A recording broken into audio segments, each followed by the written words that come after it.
If I give you just $1, could you realistically turn it into $100 in 24 hours? Not in theory. Not in a movie. In real life. Most people say no immediately. Because they're thinking about traditional methods. Investing. Saving. Building. But those are the wrong frameworks. Because turning $1 into 100 in a day isn't about finance.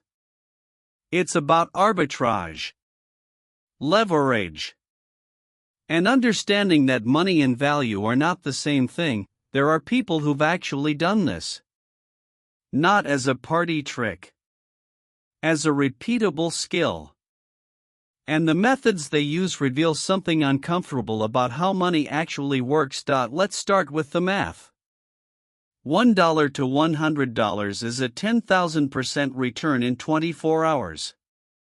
In traditional investing, that's insane. Impossible. Even the best traders in the world can't consistently return 10,000% on anything. So if you approach this like an investor, you've already lost. But if you approach it like an opportunist, the game changes completely. Because here's the thing about $1. It's not enough to invest. But it might be enough to access something. Or move something. Or prove something. And that's where the real strategies live. Before we go further, let's be clear about what we're actually asking. Can you turn $1 into $100 in a day legally, without insane luck, and in a way that could theoretically be repeated? The answer is yes. But barely. And the number of ways to do it is smaller than you think. Most of the methods people imagine don't work. The first real method is arbitrage. You find something selling for less than it's worth and flip it immediately. Classic example, thrift store flipping. You take your $1. You go to a thrift store. You find something worth way more than $1. You buy it. You resell it same day. Sounds simple. And sometimes it is. People have bought books for 50 cents and sold them on Amazon for $40 same day. Found designer clothes for $2 and sold them on Poshmark for $60. But here's the problem. Finding that arbitrage opportunity takes time. And knowledge. And luck. You need to know what to look for. What's valuable. What sells fast? And even if you find something, you need a buyer immediately. Because you only have 24 hours. So you're not just finding underpriced goods. You're finding underpriced goods that have instant demand. That's hard. Let's say you're in a thrift store with $1. Most people walk past a rack of old video games and see junk. Someone who knows the retro gaming market sees a copy of Pokemon Heart Gold for $1 that sells for $80 on eBay. Same item. Different information.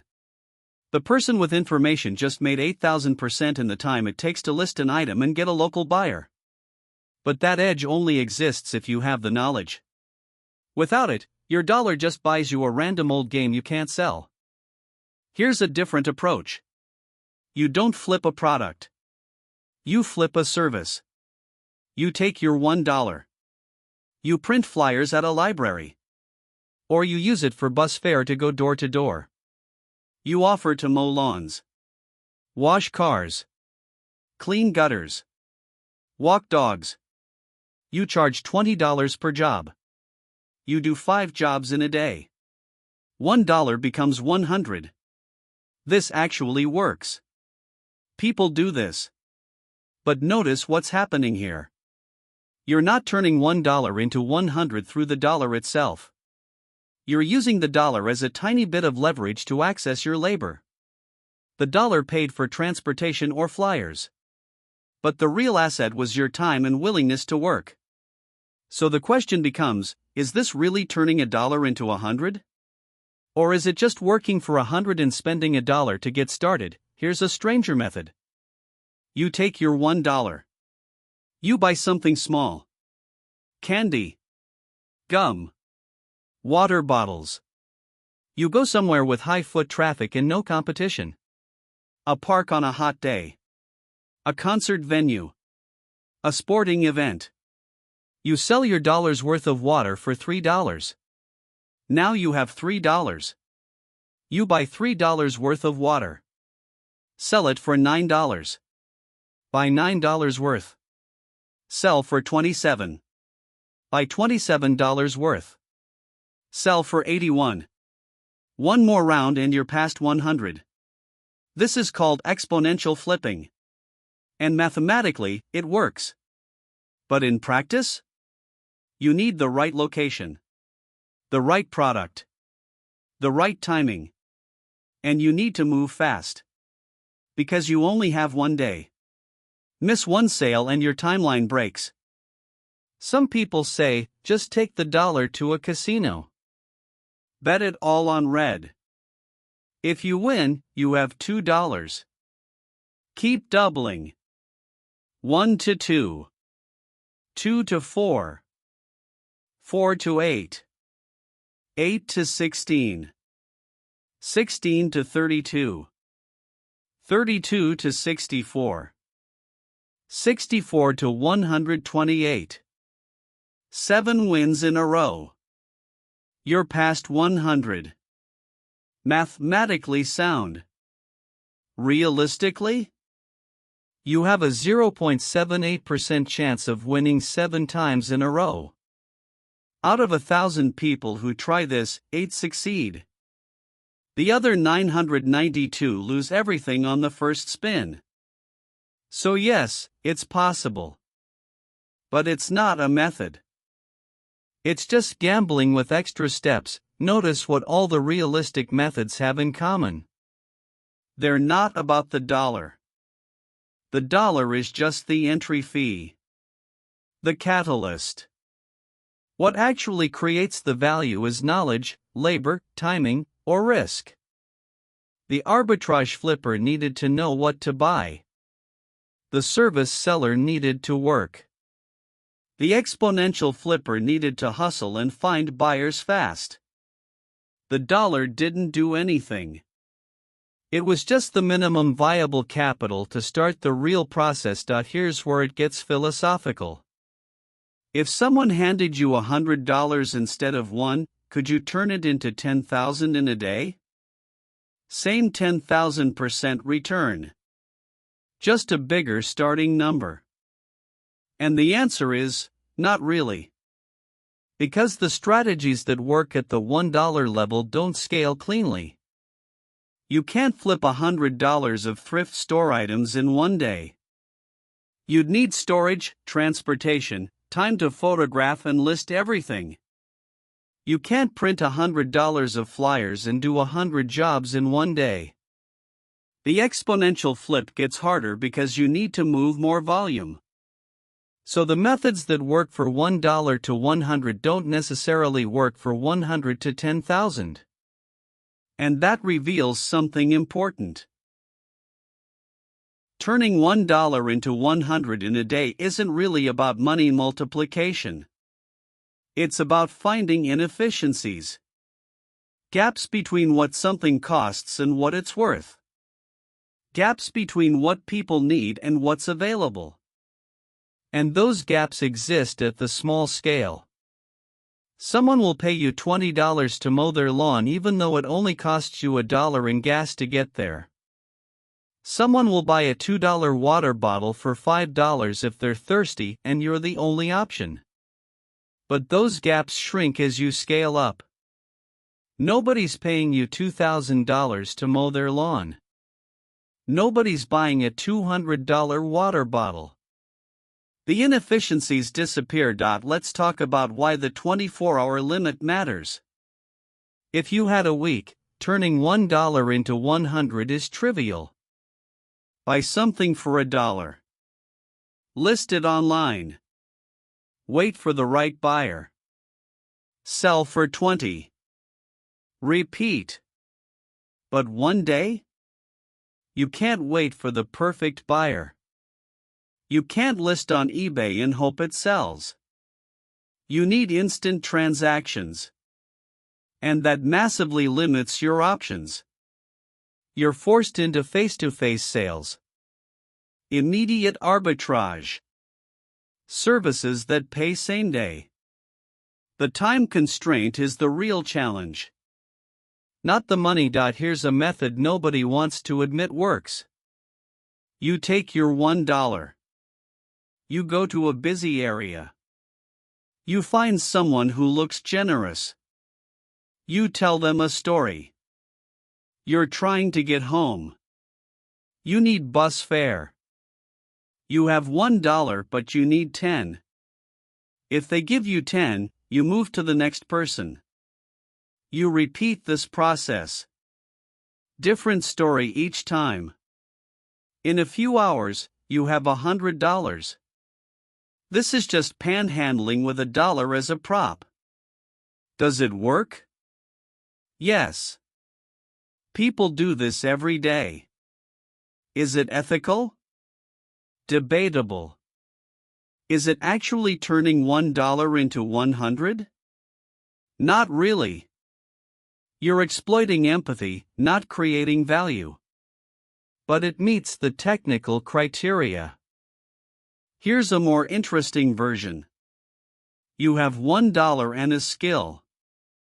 Let's say you can code, or design, or write. You use your dollar to buy a coffee at a cafe with Wi-Fi. You spend the day on freelance platforms offering rush jobs. Logo designs for $50 delivered in 4 hours.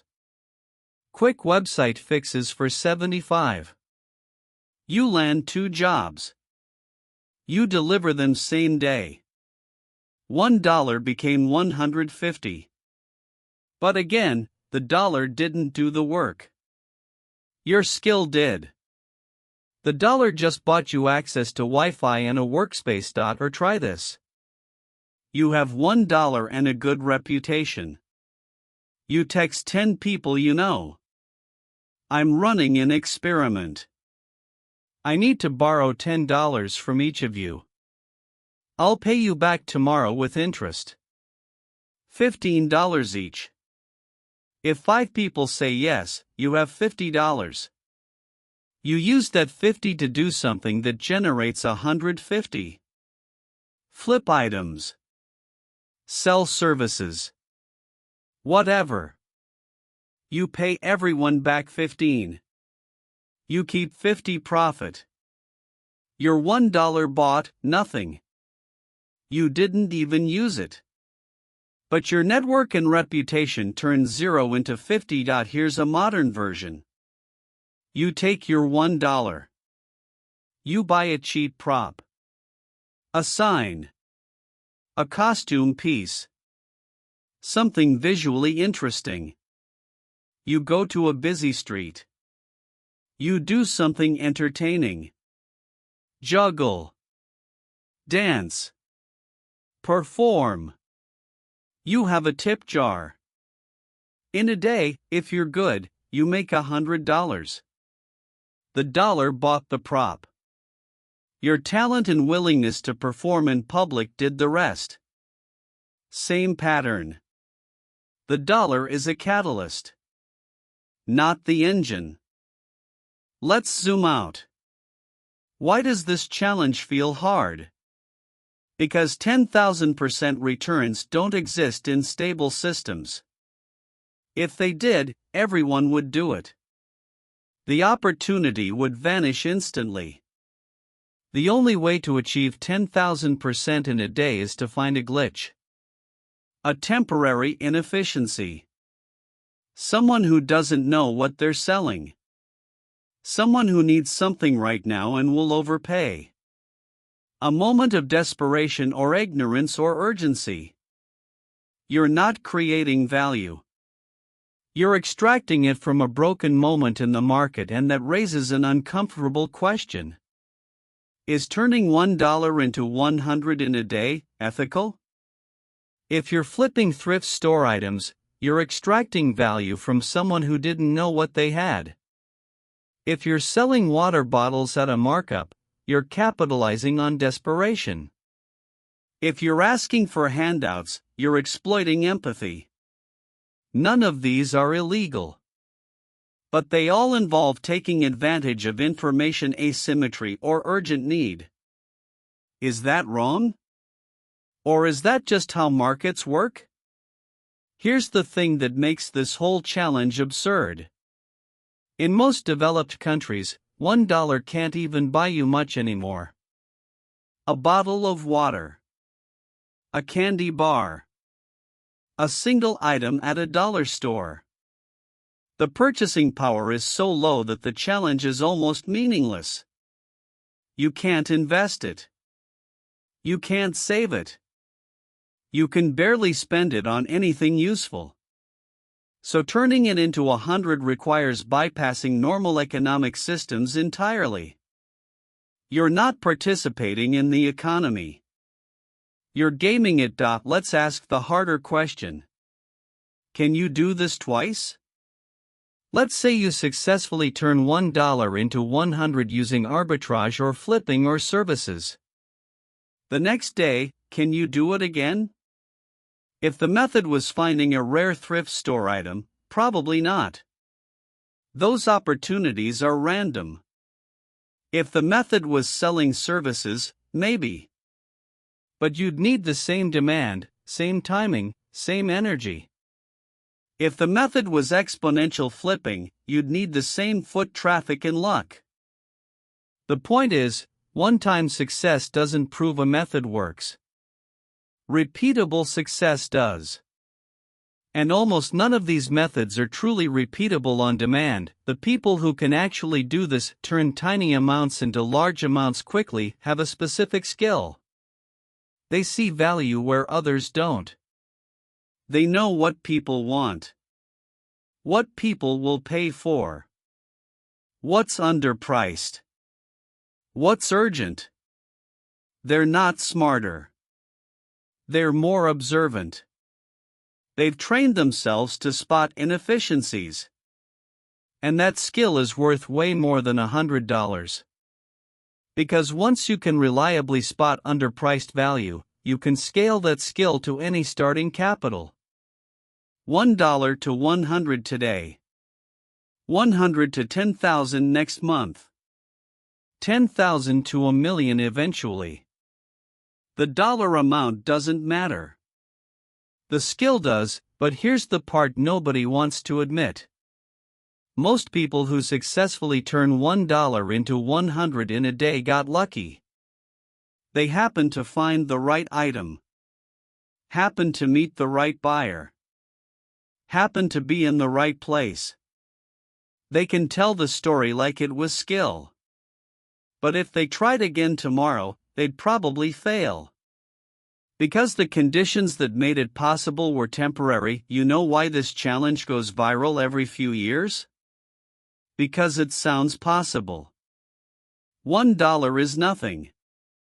Anyone can spare $1. And $100 is meaningful but not absurd. It's groceries. It's a nice dinner. It's a tangible win. So people try it. And most fail.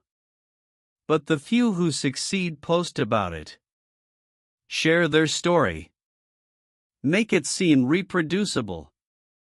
And the cycle continues. So is it possible to turn $1 into 100 in one day? Yes. Is it likely? No. Is it repeatable? Rarely.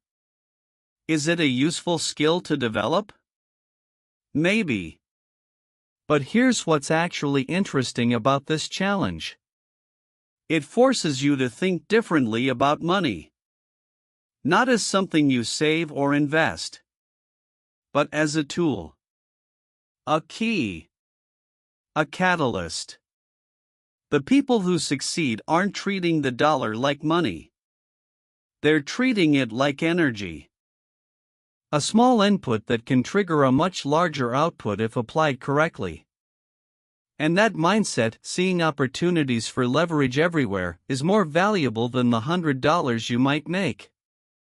The real question isn't whether you can turn $1 into 100 in a day. It's whether you can see the world as a place where that's even conceivable. Because most people can't. They see $1 and think, this is almost nothing.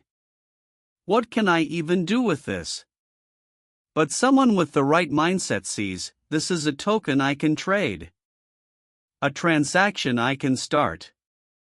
A test I can run. Same dollar. Different vision. And that difference is the gap between people who build wealth and people who wonder why they can't. If this made you see money differently, subscribe. I break down challenges, systems, and uncomfortable truths about how the economy actually works. And if you've ever successfully flipped something for way more than you paid, drop the story in the comments. I want to know what you found and how fast you moved it. See you in the next one.